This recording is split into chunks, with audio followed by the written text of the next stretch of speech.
Bonjour, rebonjour Kofi.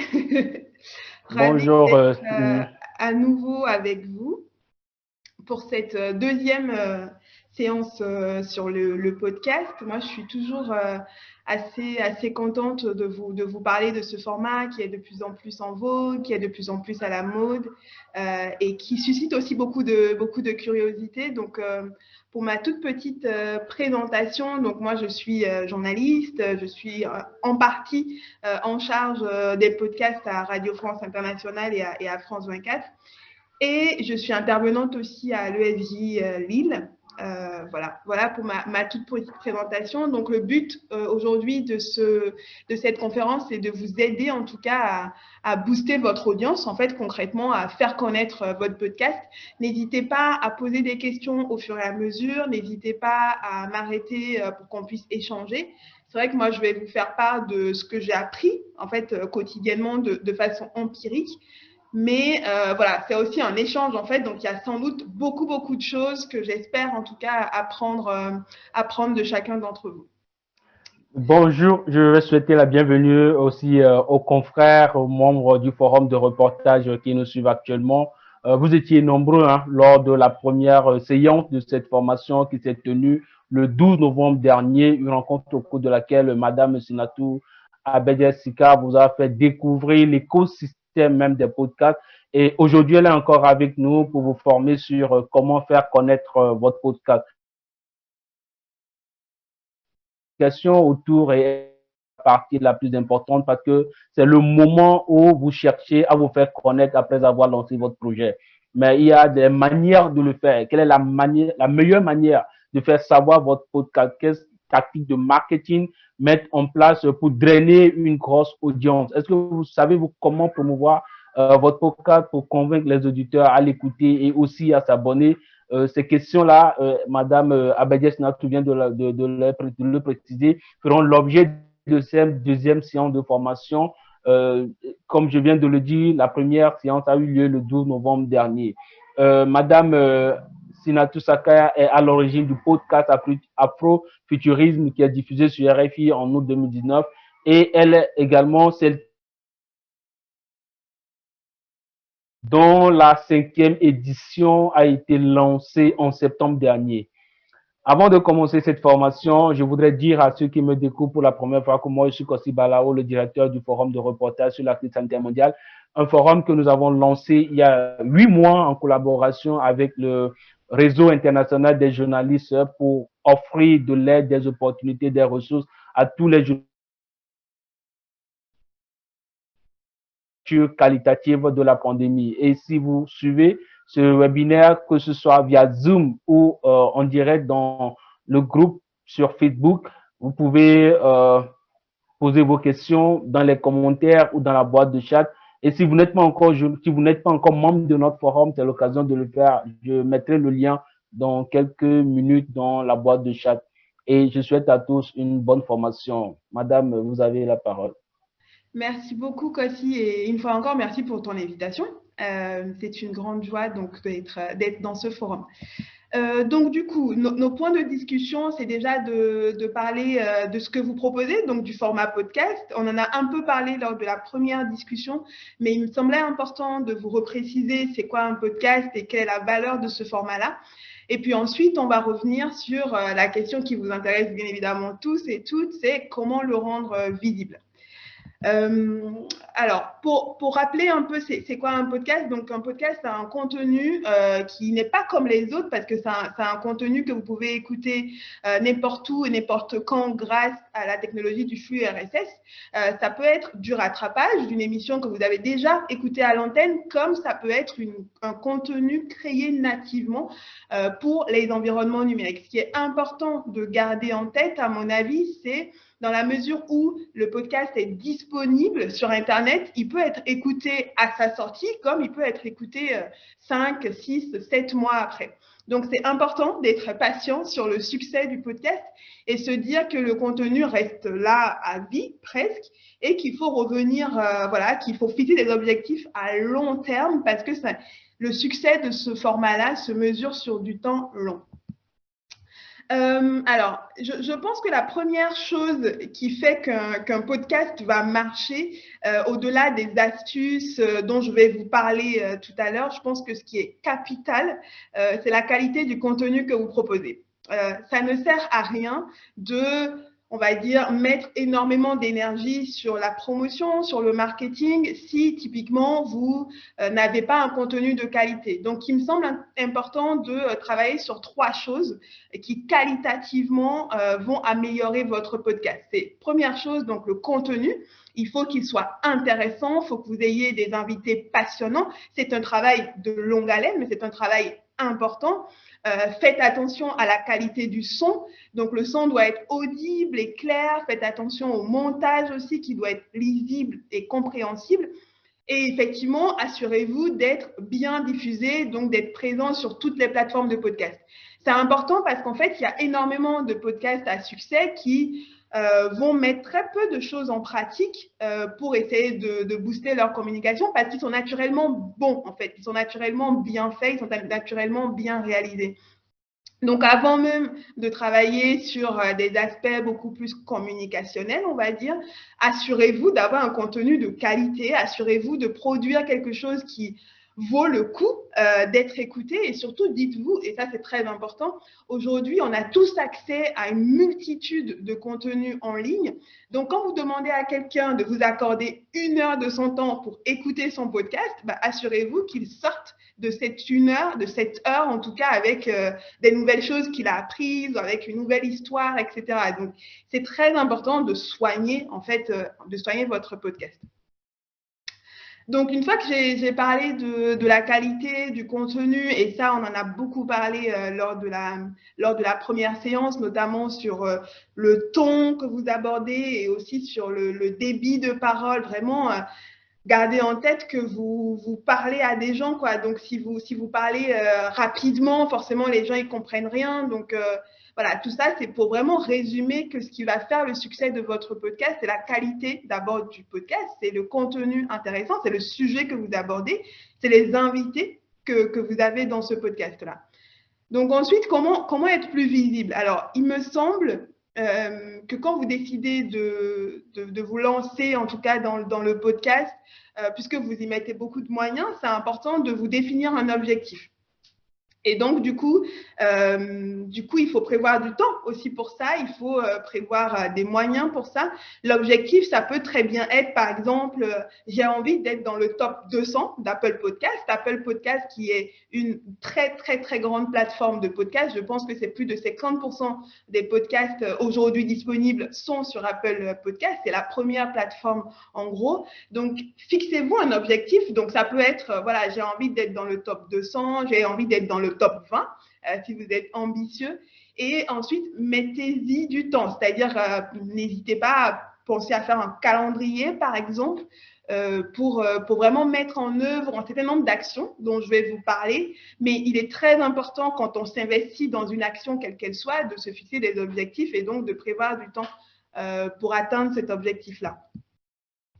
Alors, la première chose, on va rentrer dans le dur à présent, donc n'hésitez pas une fois encore à m'arrêter s'il y a besoin de repréciser certaines choses. Mais pour entrer dans le dur, comme je disais, je pense que la première chose que vous pouviez faire, en fait, de façon très concrète et de façon très, très simple, c'est de rédiger une description très détaillée de chaque épisode. Alors, je sais, ça prend beaucoup, beaucoup de temps, mais pour commencer, le nom de votre podcast ne doit pas être anodin. C'est basique, hein, mais si vous voulez avoir de l'influence, si vous voulez avoir de l'audience, le nom de votre podcast, ça ne peut pas être d'office votre propre nom, par exemple. C'est une réflexion que vous devriez avoir en fonction du sujet que vous abordez, en fonction de la thématique notamment, et de ce que vous avez envie de transmettre aussi, en fait. C'est important de bien réfléchir, de passer du temps sur comment va s'appeler notre podcast. Moi, j'aime beaucoup, pour vous donner un exemple, j'aime beaucoup un podcast en ce moment que j'écoute énormément et je trouve que le nom, il est très, très fort. C'est un podcast qui s'appelle Fracas et c'est un podcast de Louis Média. C'est un podcast qui traite de la parole, quelle est la place de la parole dans nos sociétés, pourquoi certains ont la parole et d'autres n'ont pas la parole. Et en fait, c'est hyper intéressant parce que nommer ce genre de podcast fracas, ça sonne en fait. Et c'est vrai que la parole, autour de la parole, voilà, il y a la sonorité, il y a énormément de choses. Et donc, je pense qu'ils ont, rien que de l'appeler fracas, moi, ça m'a motivé en tout cas à aller écouter en fait. Donc, c'est pour vous dire qu'en fait, trouver un nom qui est soigneux, qui est important, qui interpelle, ça fait partie de votre travail de communication, quoi. Donc, c'est vraiment important de travailler dessus. Pour vous donner un autre exemple, toujours de Louis Média, donc il y a un studio de création qui est très, très bien. En France, ils ont un autre podcast qui s'appelle Travail en cours entre parenthèses. Donc, en gros, c'est un peu la traduction de Work in Progress en français. Et ce podcast aborde les questions de quelle est la place comment est-ce qu'on travaille aujourd'hui en 2020, en fait, comment nos modes professionnels peuvent évoluer, etc. Et c'est vrai que moi, quand j'ai vu ce titre Travail en cours, avec un en cours entre parenthèses, ça m'a tout de suite interpellée. Donc, ce n'est pas anodin de passer du temps et de réfléchir sur le nom de votre podcast, parce qu'il faut bien garder en tête que c'est la première chose que les gens vont voir. C'est le premier contact avec votre contenu. Voilà. Et puis ensuite, l'autre chose que je voulais préciser, c'est qu'il faut aussi bien travailler les titres d'épisodes. Normalement, ici, on est plus ou moins tous journalistes, donc on sait très bien que le titre d'un épisode, c'est comme le titre d'un article, en fait. Au-delà de résumer ce que la personne a dit dans l'épisode, c'est aussi un titre qui va peut-être choisir de ressortir une citation, peut-être choisir de mettre en avant le nom de l'interviewé. Donc, c'est important, c'est des petits détails.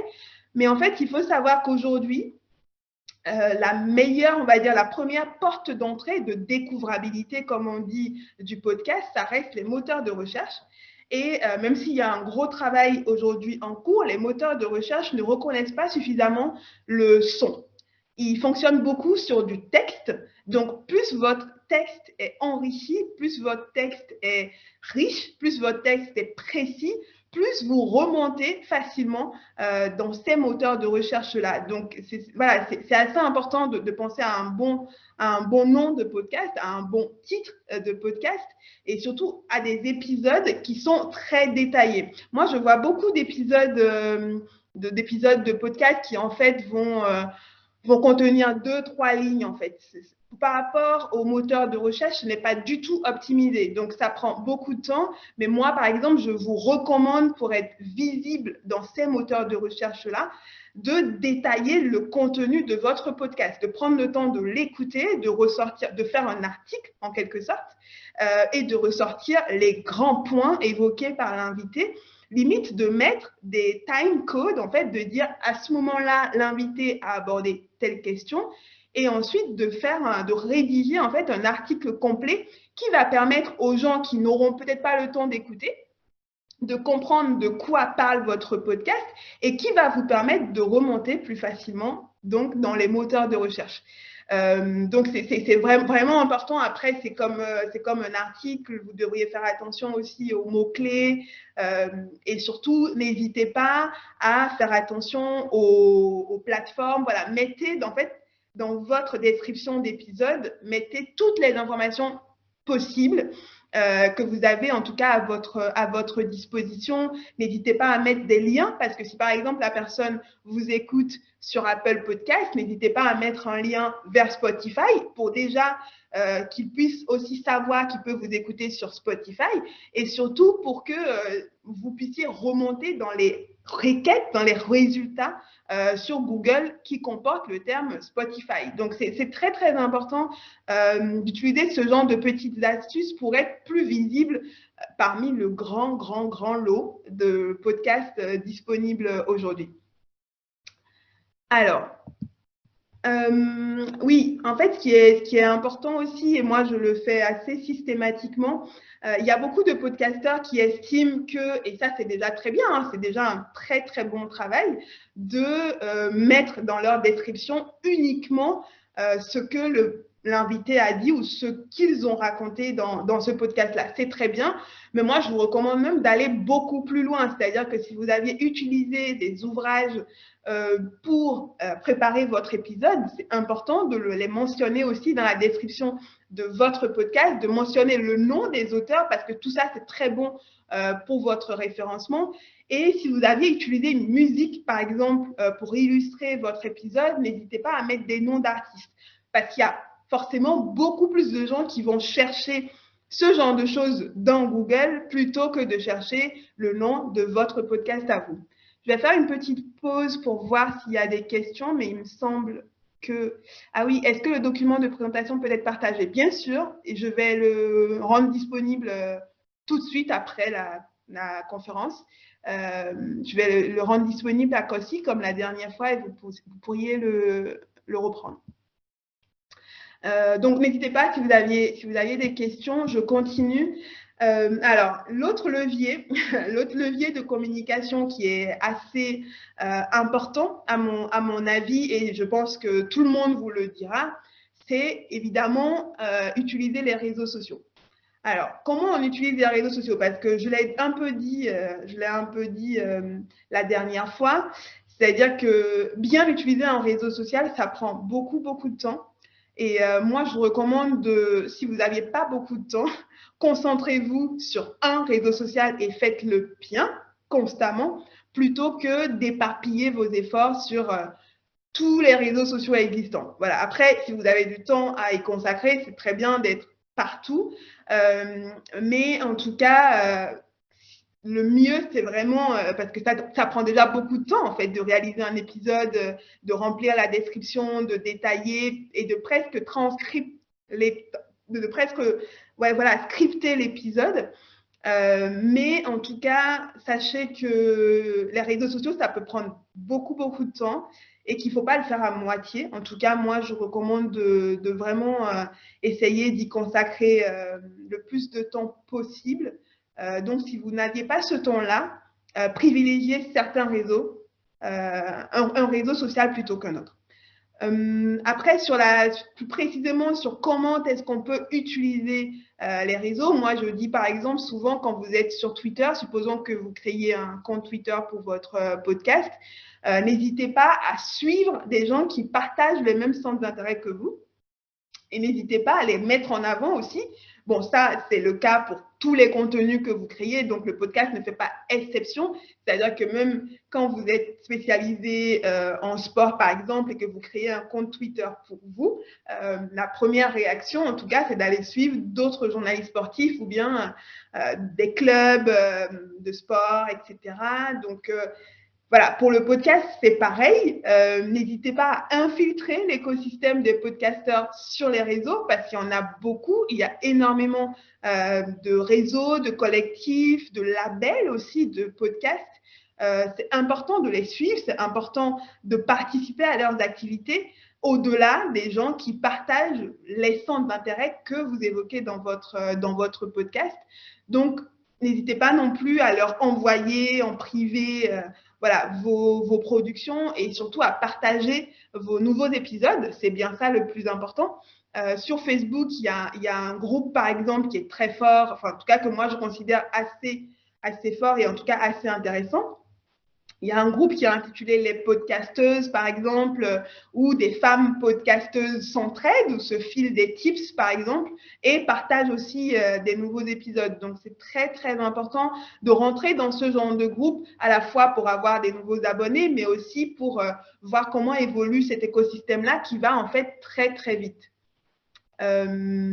Ensuite, l'autre chose aussi, ah oui, pour les réseaux, il y a des plateformes de podcast qui vous permettent de générer des vidéos très courtes. Je sais que Ocha le permet, par exemple, quand vous avez un abonnement Ocha Premium, vous pouvez générer des vidéos très courtes pour teaser en tout cas votre épisode. Donc, n'hésitez pas à utiliser ce genre d'astuces pour vous mettre en avant, notamment sur Instagram où les vidéos assez courtes vont pas mal fonctionner. Sur Facebook, ça dépend un peu de l'algorithme de Facebook et de sa bonne volonté, mais c'est hyper important de se dire que vous allez utiliser ce genre d'outils, ce genre de clipping, en fait, et des petites clips que vous avez à votre disposition quand vous êtes sur Instagram, qui est un réseau social très visuel, qui est un réseau social très léché finalement. Instagram fonctionne à la beauté des photos. Donc, c'est important de préparer des visuels qui claquent, en fait, et de ne pas juste préparer voilà, une photo un peu moche. Voilà, ça n'a pas de sens sur ce genre de réseau qui fonctionne quand même en fait, à du beau, en fait, à du joli, du visuel. Et donc, c'est important de travailler sur une identité visuelle, à la fois qui va porter votre podcast globalement, mais aussi sur chaque épisode, essayer d'imaginer une identité visuelle très forte, parce que les plateformes vont de façon naturelle, et même d'ailleurs votre audience va de façon naturelle liker, retweeter et aimer ce genre de contenu-là. Surtout, n'hésitez pas à échanger avec votre communauté, n'hésitez pas à susciter la conversation. Moi, je sais que quand on sort un nouveau podcast sur RFI, je vais passer au moins les 3 premiers jours de lancement à vraiment regarder ce que les gens disent de ce podcast. En général, on a un hashtag qui sort, qu'on lance au fur et à mesure, au moment du lancement en fait. Donc, quand on a lancé Afrofuturisme, quand on a lancé Ballet Pat, il y avait un hashtag immédiatement. Donc, moi, je vais passer quand même les 4 premiers jours, une bonne semaine à regarder ce que les gens disent. Je n'ai pas réponse à tout, donc il y en a qui ne posent pas simplement de questions. Hein. Moi, je vais juste essayer de relayer, parce que c'est important pour moi de relayer ce que les autres pensent de notre podcast. Donc, je vais simplement relayer ce que les autres pensent de ce podcast-là pour donner envie aux autres, à d'autres personnes qui ne l'ont pas du tout écouté, de s'en approprier. Au-delà du discours que nous, on peut porter sur notre propre programme, c'est important de montrer que c'est la communauté qui porte notre programme.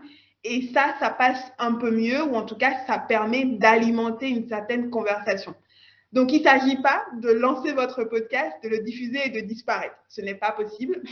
Il faut passer du temps à alimenter la conversation, à dire merci aux gens, tout simplement, et surtout à partager des vidéos et surtout à partager le making-of. C'est très important. Moi, je sais que quand on a partagé, on a publié Dianké, je crois, qui est un de nos podcasts fictionnels, les gens ont vraiment apprécié le fait qu'on leur montre en fait l'envers du décor, parce que c'est une fiction qui a été enregistrée, tournée au Sénégal dans des conditions réelles.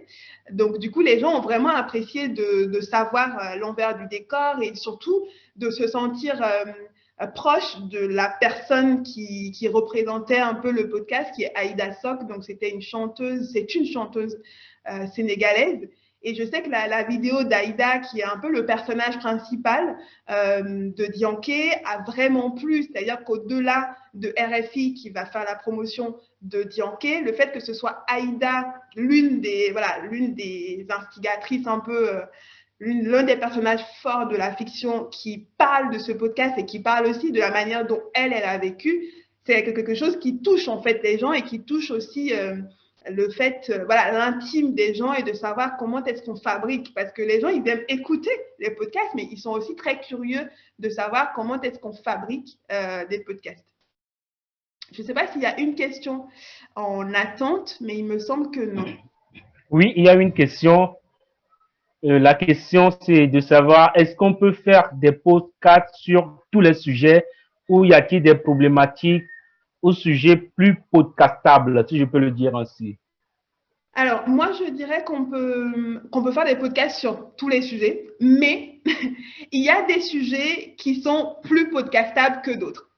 Quand on fait des choses autour de la langue ou autour de la libération de la parole, par exemple, forcément, on va dire que c'est plus podcastable que d'autres parce que là, on est clairement sur la voix. Le podcast est un format de son.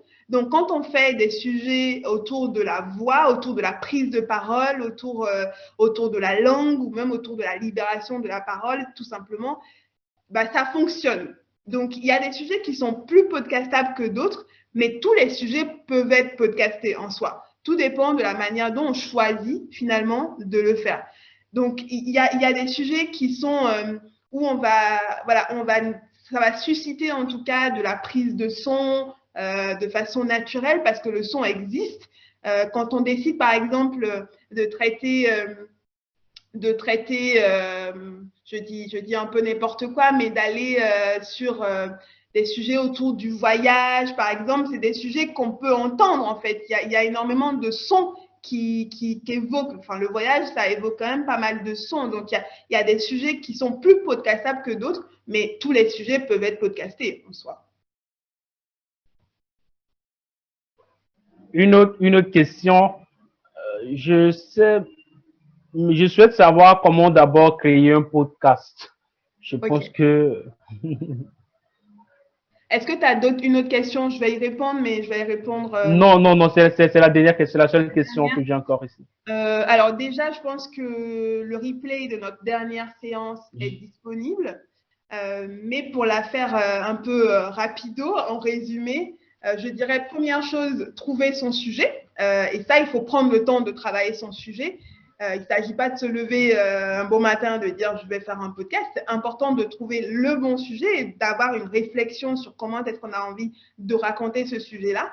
Et puis ensuite, une fois qu'on a trouvé son sujet, il y a énormément de plateformes type Ocha, type Encore, qui permettent de se lancer assez facilement avec un matériel qui n'est pas si cher que ça. Et ce qui est super avec ces plateformes-là, c'est que grâce à elles, on peut à la fois enregistrer, mais on peut aussi être diffusé sur toutes les autres plateformes de diffusion type Apple Podcast, Spotify, etc. Donc, en réalité, c'est très facile, c'est très abordable, quoi. Je rappelle à Madame la journaliste Ornella qui a posé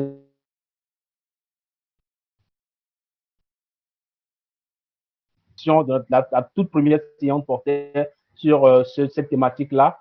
Donc, je vous enverrai la vidéo après. Nous avons deux autres questions. Je les lis rapidement. Quel est le bon timing pour rendre un podcast plus accrochant? Ça, c'est la première question. Quel est le bon timing pour rendre un podcast plus accrochant? La deuxième, c'est de savoir, est-ce qu'on peut transformer des articles en podcast? Alors, il y a pas mal, je vais commencer par la deuxième question. Est-ce qu'on peut transformer des articles en podcast? Il y a pas mal d'essais, on va dire. Il y a pas mal de tentatives de médias qui essayent, tout simplement parce qu'ils n'ont pas envie, ils n'ont pas le temps ou les moyens nécessairement, qui décident de transformer des articles en format audio. Alors, c'est un format assez particulier parce que du coup, c'est vraiment de la lecture ou des fois, c'est un peu plus dynamique que de la lecture classique.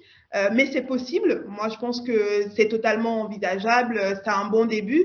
Mais par contre, il faut bien garder en tête que la manière dont on écrit n'est pas du tout la manière dont on parle. Et quand on choisit de faire un podcast, il faut trouver le juste équilibre entre cet intermédiaire-là, entre parler et écrire. C'est-à-dire que vraiment, le podcast, c'est je m'adresse à quelqu'un, quoi. Donc, décider de juste lire un article écrit, le format, il est audio, hein, il n'y a pas de souci, mais dans le ton, je pense qu'il y a quelque chose à réimaginer pour ne pas que ce soit ennuyeux si c'est juste et simplement une lecture. Mais il y a des essais qui existent.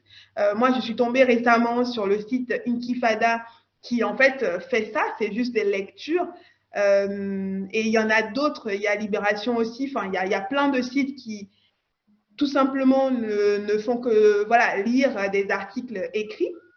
Je pense que ça peut déjà être une première étape avant la création originale, c'est-à-dire vraiment ne pas partir de l'écrit, mais vraiment partir de zéro et écrire son podcast directement sans passer par le format article.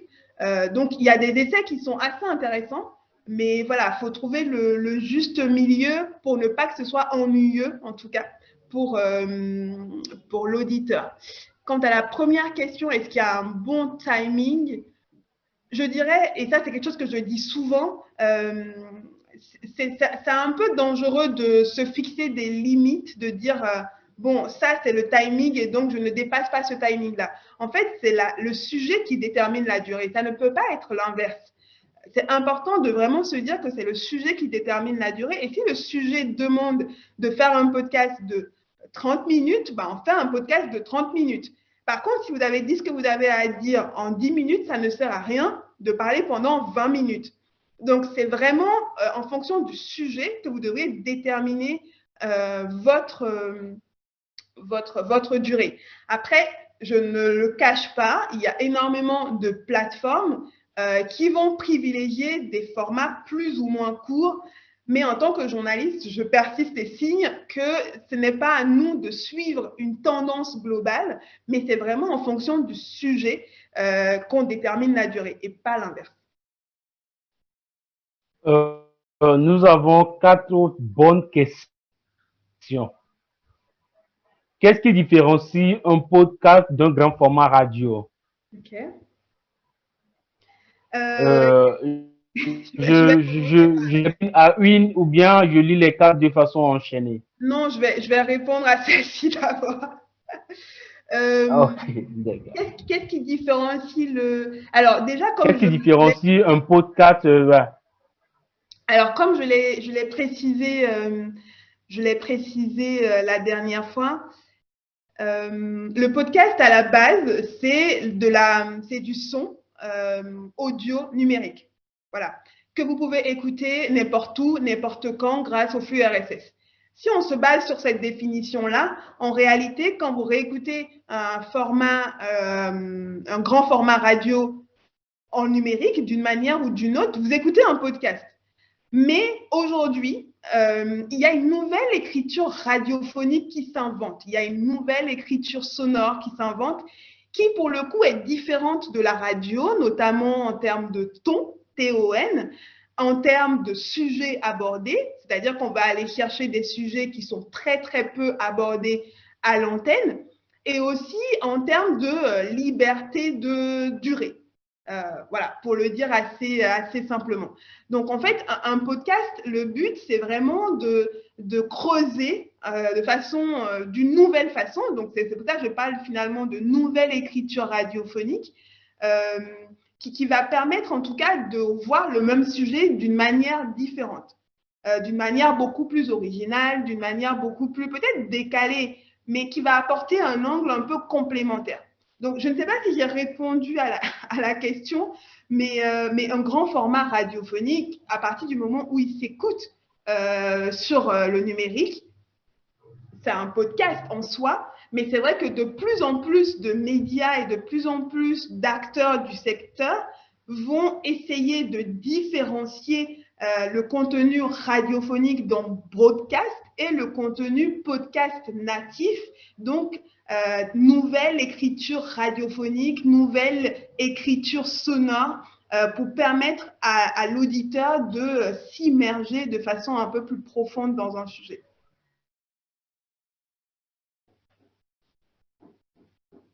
Si les médias en ligne pourraient faire du podcasting, je dirais que oui, je suis pas la formatrice, mais elle va répondre de façon plus experte.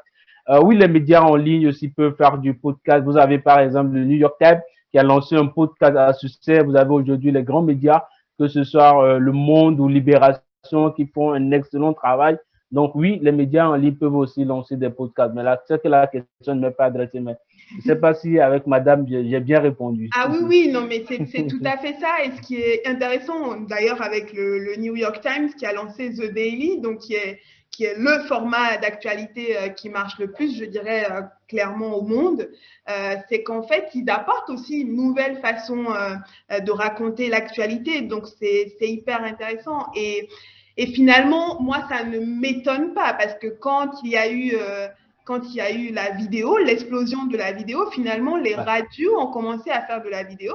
La presse écrite a commencé à faire de la vidéo. Donc, il n'y a plus de précaré, en fait, aujourd'hui. C'est-à-dire que tous les médias peuvent faire tous les formats. Aujourd'hui, ils peuvent se lancer dans tous les formats.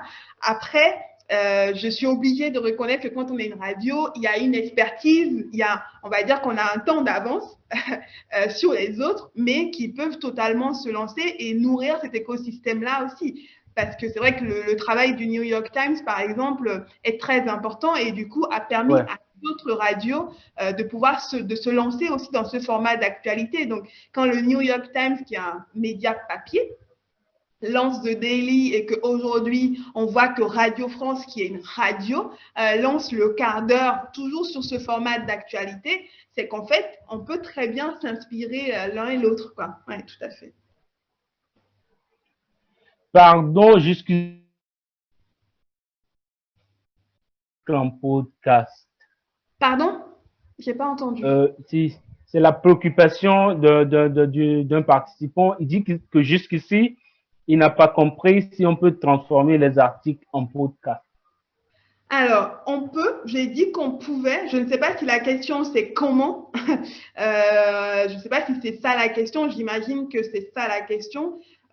Aujourd'hui, il n'y a pas d'outils, comment dire, c'est la seule façon de faire, de transformer, je pense que c'est ce qu'utilisent plein de gens, c'est qu'en fait, c'est juste que l'article est devant toi et tu lis, en fait, tu lis. Il n'y a pas encore d'outils suffisamment performants. Il y a pas mal d'essais, comme j'ai dit, de logiciels un peu technologiques qui vont récupérer le texte et en sortir du son avec une voix de robot. Donc, du coup, le résultat n'est pas encore suffisamment attractif et pas encore suffisamment audible pour la majorité des gens. Donc, du coup, ça reste à l'étape d'essai. Ce qui fait que la plupart des gens qui n'ont pas les moyens de repartir, de réécrire un format original, ils vont embaucher au moins 2 personnes pour simplement lire des articles déjà écrits.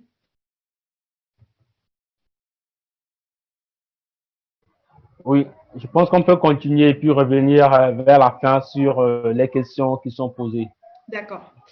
Alors, donc, de toute façon, j'ai presque fini, Ah, mais d'accord. alors, ce que je disais aussi sur comment faire pour vraiment se faire connaître, et je reprécise, c'est important de dire que ce n'est pas des actions qu'il faut faire en one shot, c'est vraiment des actions qu'il faut répéter, multiplier sur du temps assez long. C'est de recommander des podcasteurs et de vous faire recommander aussi. Tout à l'heure, je parlais des groupes de podcasteurs, c'est surtout pour découvrir d'autres podcasteurs. Donc, en écouter, ça, j'insiste beaucoup là-dessus, sur le fait qu'il faut en écouter soi-même pour se nourrir. C'est comme les écrivains qui lisent beaucoup, c'est normal. Donc, vraiment, écoutez des podcasteurs, recommandez des podcasteurs dans votre épisode. Et faites-vous recommander aussi, parce que se faire recommander, ça veut dire qu'on touche une audience qui n'a pas l'habitude de nous écouter, en fait. Si par exemple, vous vous faites recommander par un autre podcast qui, pour le coup, est beaucoup plus écouté que vous, ça veut dire qu'il y a des nouvelles personnes qui vont découvrir votre podcast. Donc, c'est quand même assez important. Mais ça ne marche que si vous jouez le jeu aussi. Voilà. Donc, J'ai une question personnelle.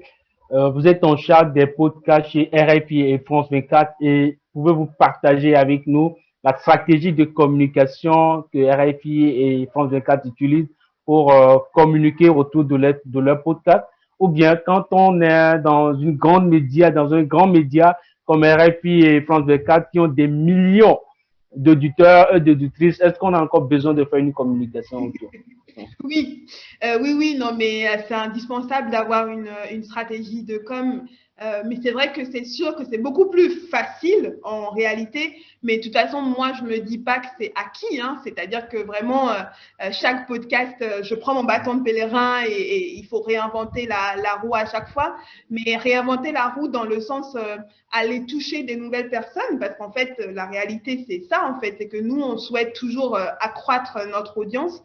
Donc, même quand on a un média installé, il y a toujours une stratégie de communication. C'est clair que c'est beaucoup plus facile, entre guillemets encore, hein, pour nous, parce qu'on a une antenne forte qui va donc pousser, qui va donc vraiment nous mettre en avant ou mettre en avant nos productions. Donc ça aide beaucoup. d'avoir une antenne qui est très écoutée, d'avoir des journalistes de bonne qualité. Et surtout, je reviens sur ce que je disais tout à l'heure, en fait. Ce qui va faire que le podcast va marcher avant tout, c'est le contenu que vous proposez. Donc, en fait, au-delà même de la partie communication qu'on va ficeler, c'est surtout la partie production qu'on va vraiment, vraiment bien travailler. Et là, moi, je remercie tous les journalistes hyper talentueux et même, par exemple, on a la chance d'avoir un réalisateur de très bonne qualité.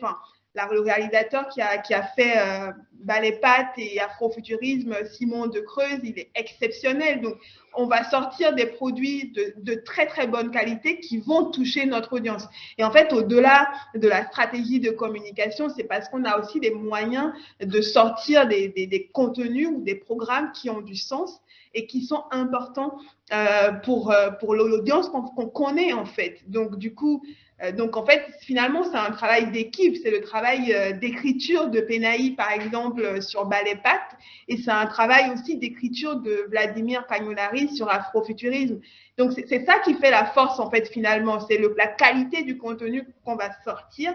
Et bien évidemment, il y a un certain nombre de leviers qu'on va activer pour se faire connaître, pour exploser notre audience, qui est à la base déjà très importante. Mais il y a toujours une stratégie, mais toujours. Lorsqu'on met en œuvre tous ces conseils, ces recommandations que vous partagez avec les confrères, est-ce qu'il faut s'attendre à des résultats dans un mois, dans 2 mois, ou bien les résultats ne viennent pas de façon assez vite? Ah oui, oui, non, mais ça, j'ai commencé par là en disant que le résultat, il ne peut pas s'attendre sur du court terme, en fait. Parce que, par exemple, moi, j'ai entendu encore la semaine dernière, on me disait, quelqu'un découvrait Afrofuturisme. Afrofuturisme, c'est un podcast qu'on a sorti depuis mi-2019.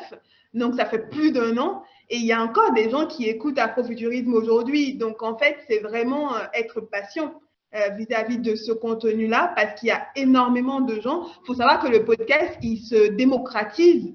Ce n'est pas encore une habitude qui est ancrée dans les pratiques culturelles. Donc, il se démocratise encore. C'est-à-dire qu'en France, par exemple, tous les Français n'écoutent pas de podcasts. C'est pas vrai. Il y a encore une grande, grande partie des Français qui n'écoutent pas des podcasts. Donc, forcément, chaque jour, il y a des nouvelles personnes qui découvrent des nouveaux contenus. Donc, il faut être bien évidemment très patient, en fait.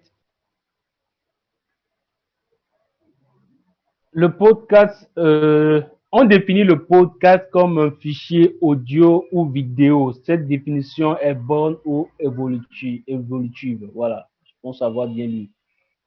Un participant qui dit ceci, on définit le podcast comme un fichier audio ou vidéo. Cette définition est bonne ou évolutive? Je Euh, n'ai pas bien compris la Alors, question. moi, ce que je peux dire par rapport à ça, c'est vrai que traditionnellement, le podcast, c'est d'abord de l'audio. Voilà, traditionnellement, c'est d'abord de l'audio. Mais, il y a des plateformes de podcast qui permettent d'uploader ou en tout cas de réécouter des émissions vidéo.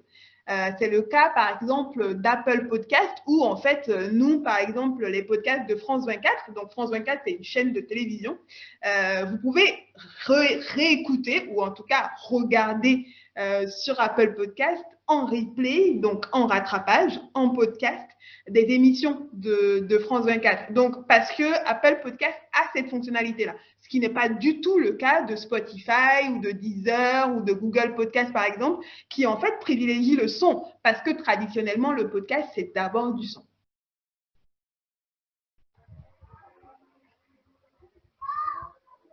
J'ai une question qui est posée sur Facebook. Qui doit faire des podcasts et pourquoi faire un podcast? Franchement, c'est une question intéressante en réalité parce que moi, de ma position, en tout cas, j'estime qu'il y a énormément d'histoires à raconter. Il y a énormément d'histoires à raconter. Donc, en fait, tout le monde peut se lancer dans les podcasts. Je ne vais pas dire, oui, il n'y a que les journalistes qui peuvent faire des podcasts. En fait, il y a tellement d'histoires à raconter. Et moi, j'écoute tellement de contenus hyper intéressants de personnes qui ne sont pas des journalistes, que j'ai envie de dire, emparez-vous de ce format-là pour vous raconter aussi, pour nous faire voir le monde autrement. C'est très important. Et après, pourquoi on fait un podcast? Je pense que on est nombreux à faire des podcasts parce qu'on a envie de partager des connaissances, parce qu'on estime qu'on est légitime sur certaines choses, ou tout simplement parce qu'on est curieux sur une thématique et qu'on a envie d'apprendre au fur et à mesure et de voir si cette curiosité peut être nourrie par d'autres personnes de notre entourage ou même au-delà. Et donc, du coup, on a envie voilà, de se nourrir, d'en apprendre beaucoup et donc de creuser cette thématique-là en compagnie d'une audience beaucoup plus globale. C'est le cas, par exemple, des enquêtes qui sont faites un peu sur du temps long. Il y a une enquête qui est très, très importante et très bien faite. Je donne beaucoup d'exemples parce que c'est important et parce que c'est concret. C'est Cerno l'enquête. Du coup, je ne sais pas s'il y en a qui l'ont déjà écouté. C'est un podcast de très bonne qualité où on suit au quotidien un journaliste qui mène l'enquête et c'est passionnant. Donc, au départ, en fait, il est comme tout le monde. Il y a plein de choses qu'il ne sait pas. Il y a plein d'inconnus. Et donc, alors le podcast, il est très bien écrit, donc c'est pas de l'improvisation non plus. Faut pas, c'est pas du tout de l'improvisation. Mais en tout cas, on est comme lui, on le suit dans cette quête-là et on a envie de connaître la vérité aussi. Donc, je pense que le podcast, finalement, c'est une pratique culturelle comme regarder la télé, par exemple, pour apprendre des choses ou bien pour ouvrir l'esprit et découvrir de nouveaux mondes, quoi. Parmi, selon de par votre expérience, quelle est la stratégie qui est la plus efficace ou qui marche le plus? Vous avez cité par exemple se faire citer par un podcasteur, appartenir à des communautés de podcasteurs, podcasteuses et ensuite il y a aussi, je crois, le bouche à oreille. Mais quelle est la stratégie qui marche le plus en fait? C'est une question très difficile. C'est une question très difficile, mais là, je vais être très factuelle. Quand on demande aux gens comment ils ont découvert un podcast, quand on leur demande, la première réponse qu'ils disent, c'est du bouche à oreille, en fait. Et qu'est-ce que ça veut dire du bouche à oreille? Ça veut dire que quelqu'un d'autre a écouté, qu'il a aimé, et du coup, il l'a recommandé à un ami. Et pour que ce quelqu'un d'autre aime, ça veut dire que c'était bien. Et donc, ça revient sur mon a priori, en tout cas mon hypothèse de départ, c'est que si le contenu il est bon, il se diffuse tout seul. Et c'est ça qu'il faut travailler à mon avis. Ce qui ne veut absolument pas dire que tout le reste n'est pas important, mais c'est vrai que factuellement, quand on demande aux gens comment ils ont découvert un podcast, il y en a qui vont dire les réseaux sociaux, il y en a qui vont dire via des newsletters, il y en a qui vont dire, par exemple, pour ce qui nous concerne, que c'était à la radio, simplement.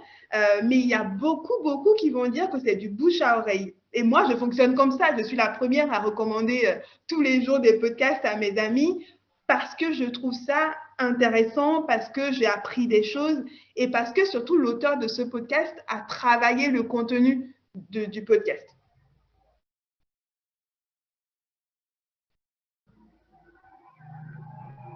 Cette question nous vient de notre participant. Comment gagner de l'argent avec les podcasts? Je réponds en disant que c'est une très belle question et la question sur les podcasts qui aura lieu bien éventuellement en janvier. Donc, nous aurons une séance entière pour cette question parce que c'est une question grande qui ne peut être répondue en une minute ou en deux. Donc, merci pour cette question. Je ne sais pas si Madame voudrait ajouter quelque chose. Non, c'est une très bonne question. C'est pas pour faire peur, mais je vais dire, c'est possible de gagner de l'argent, mais c'est très difficile de gagner de l'argent. Mais on en reparlera. Monétiser avec ces podcasts. Pardon, j'ai pas entendu. Mais c'est possible, est-ce possible de monétiser ces podcasts? Oui, C'est possible, Voilà. c'est comme Voilà. gagner de l'argent, c'est possible, mais c'est très difficile et on en reparlera lors de notre prochaine séance. Mais c'est très difficile, ça pour le coup, c'est pas propre au format podcast, c'est propre à tous les nouveaux formats qui débarquent sur un marché en fait. Voilà, c'est un nouveau format, les marques découvrent ce format encore, donc elles ne sont pas encore toutes réceptives à ce format-là. Donc voilà, il y a une fébrilité qui existe, mais ce n'est pas impossible.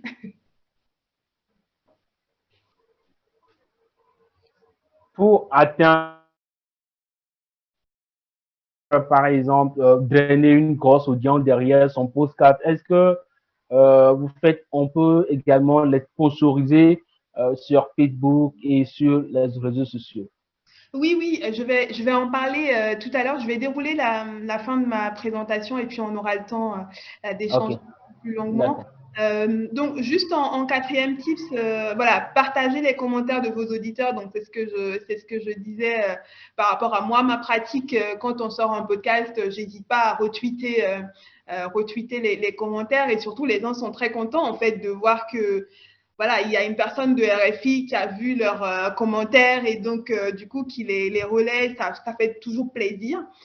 Et c'est vrai que si jamais, ça c'est quelque chose qui est très important aussi, si jamais vous avez invité dans votre podcast une personnalité qui a déjà une communauté, n'hésitez pas, mais vraiment n'hésitez pas à lui demander de partager votre podcast. C'est quelque chose qu'il va peut-être pas faire de façon naturelle. Moi, je sais que je ne partage pas systématiquement tous les contenus où je vais prendre la parole, mais quand la personne va le partager, c'est une communauté que vous pouvez potentiellement toucher. Et bien évidemment, en cinquième tips, j'ai parlé de newsletter. Donc, ça peut être très efficace et très riche à partir du moment où vous prenez le temps de rédiger. Donc, newsletter, c'est pas simplement quelque chose d'automatique qu'on envoie. C'est un format qui se développe aussi beaucoup en ce moment d'ailleurs, comme le podcasting. Donc, c'est quelque chose qui peut porter en tout cas votre podcast auprès d'un nouveau public parce qu'il y a un point commun à mon avis entre la newsletter et le podcast, c'est que l'audience est très engagée. C'est-à-dire que les gens qui vont prendre le temps d'écouter votre podcast ou bien qui vont ouvrir votre mail, votre newsletter, c'est des gens qui sont très intéressés et très engagés en fait dans votre contenu.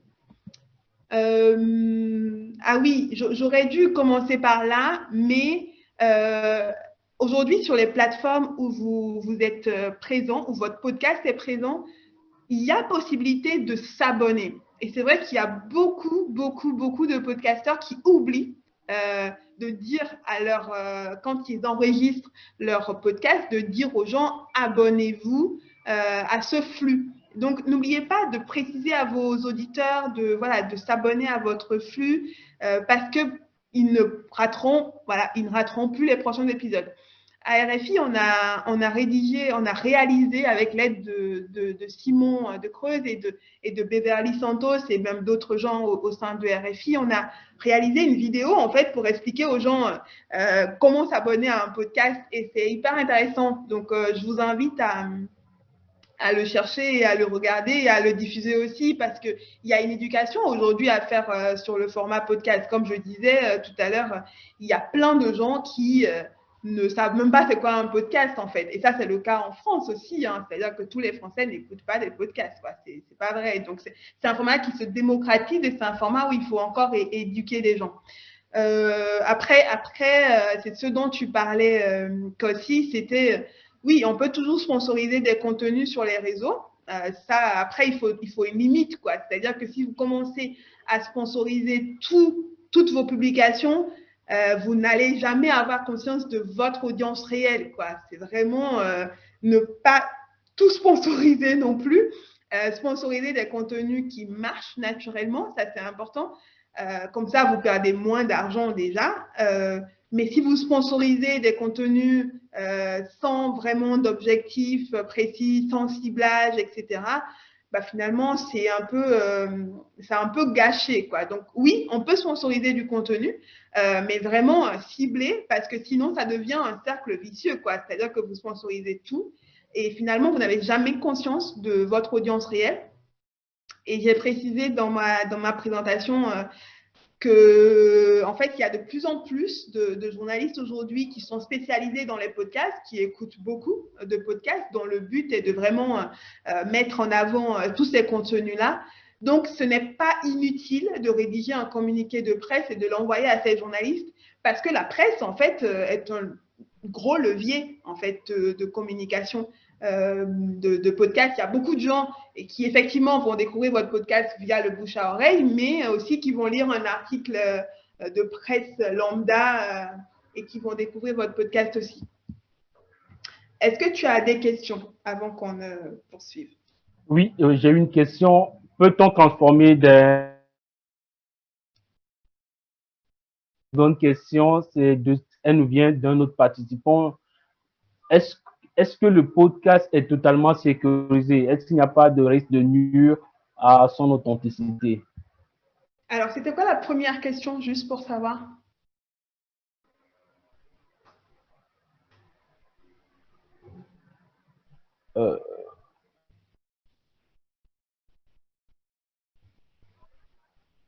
C'était quoi la première question? Tu disais, j'ai pas La, très... la première question, c'est de savoir si on peut transformer des reportages vidéo en podcast.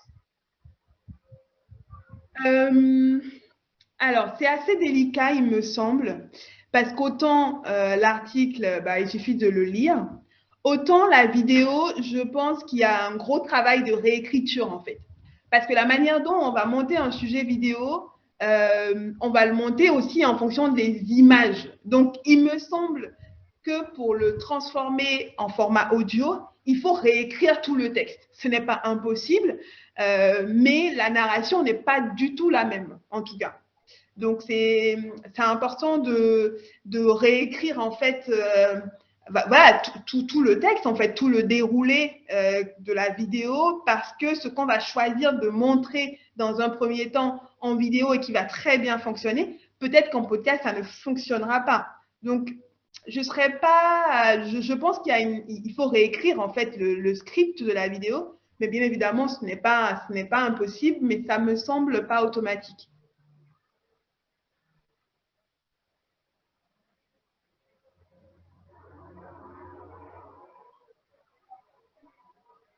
Et je crois qu'il y avait une deuxième question, il me semble. Oui, la deuxième question, c'est de savoir comment est-ce que le podcast est totalement sécurisé? Il n'y a pas de risque de nuire à son authenticité? Il me semble que c'est compliqué quand même. Je ne sais pas si j'ai très bien compris Moi non plus, question. je ne suis pas sûr d'avoir bien compris la question. Mais si la question c'est de savoir est-ce que quelqu'un peut porter atteinte à l'intégrité du fichier, du son, bah non, pas forcément. En tout cas, normalement, après, c'est un flux qui est disponible, hein. C'est comme tous les articles que vous écrivez. Quelqu'un peut le faire un copier-coller et le reprendre aussi. Donc, évidemment, quelqu'un peut télécharger votre fichier et essayer de faire un montage, en fait, finalement. Donc c'est peut-être à vous aussi de mettre en tout cas un copyright ou une licence Creative Commons pour préciser vos dispositions. Mais on est sur Internet et sur Internet, tout est possible. Ouais. C'est la dernière question, je pense. Quel est l'avenir du podcast face à la vidéo? Moi, je crois que tous les formats ont de l'avenir déjà. Tous les formats ont de l'avenir, que ce soit du texte, que ce soit de l'audio, que ce soit de la vidéo. Tous les formats ont de l'avenir. Ça, c'est quelque chose de très, très important pour moi. Parce qu'en fait, chaque année, on nous dit, quand la vidéo est arrivée, on nous a dit, c'est fini le texte, c'est fini, on va faire que de la vidéo. Et pourtant, on voit encore des magazines papier de plus en plus alléchants, de plus en plus intéressants. Et ça, c'est hyper intéressant. Donc aujourd'hui, il y a l'explosion de ce format audio-là, alors qu'il y a quelques années, on nous disait la radio, c'est mort, il n'y aura plus rien.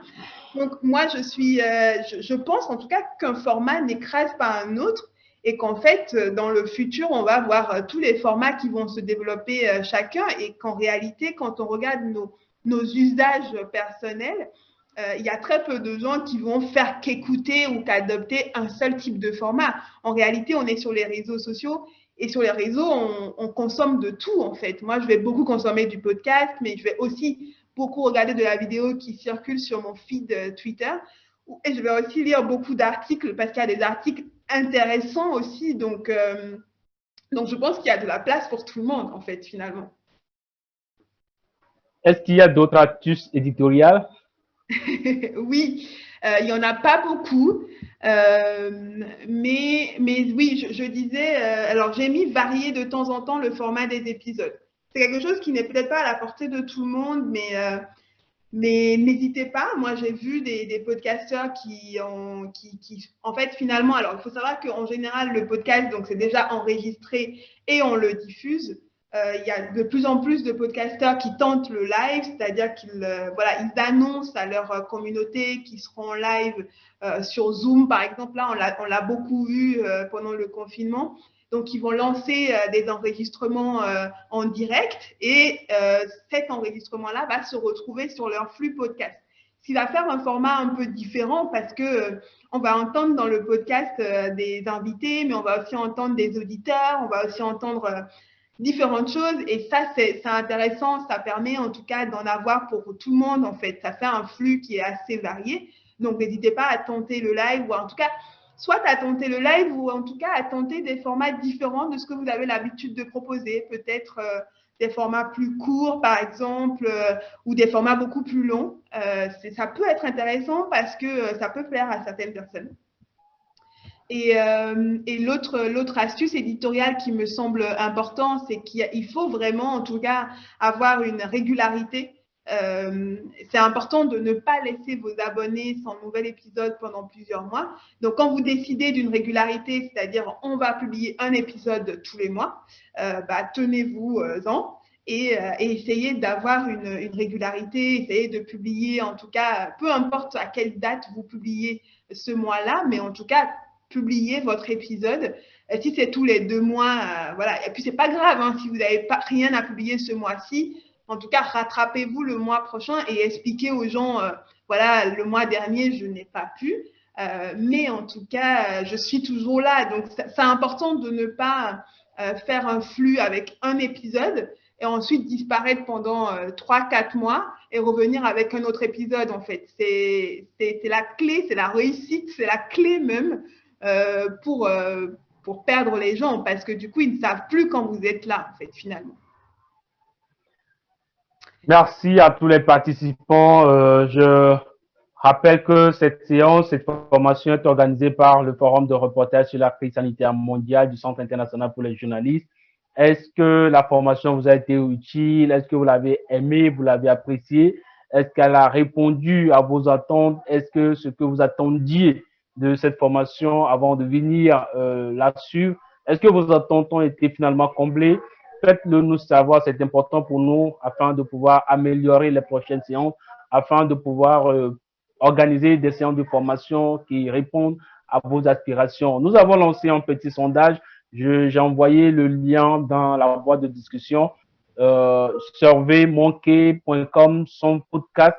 Vous avez le lien que j'ai envoyé dans la boîte de discussion. Je prie à tous ceux qui ont suivi cette formation de prendre quelques secondes pour y répondre et nous dire, nous faire des recommandations et nous dire aussi si la formation a été vraiment utile et bénéfique pour eux, puisque l'objectif pour nous, c'est de répondre et d'aider les journalistes de toutes les manières possibles. Nous remercions également Madame Abedie Sinatusika. C'est la deuxième fois qu'elle accepte notre invitation. C'est la deuxième fois qu'elle consacre de son précieux temps pour partager des connaissances avec des confrères. Madame, merci beaucoup. Peut-être que vous aviez un dernier mot. Non, non, j'aime bien ma phrase. Je ne sais pas si vous voyez toujours mon écran, mais je pense que oui. Oui. J'aime bien cette phrase parce que voilà, un bon podcast se recommande tout seul. Misez sur la qualité, travaillez sur votre contenu et ensuite faites confiance à vos abonnés, quoi. Et puis après, il y a bien évidemment pas mal de choses à faire. Il y a une présence en ligne qui est importante à entretenir. Mais en tout cas, le plus important, c'est la qualité du contenu que vous proposez. Donc, merci encore pour l'invitation. Merci d'avoir été là. J'espère qu'on a été plus ou moins clair et que c'était enrichissant pour vous.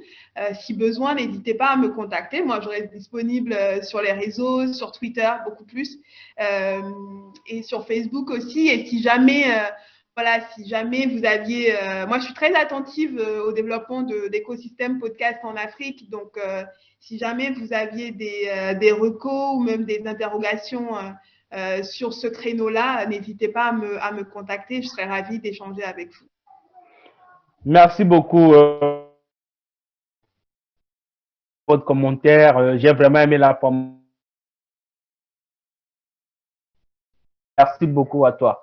Je rappelle aussi aux confrères que il y aura une dernière séance sur les podcasts qui aura lieu en janvier, et nous parlerons au cours de cette séance-là de comment monétiser ces podcasts.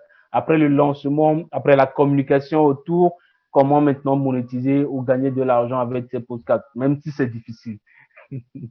Oui, alors juste une dernière chose.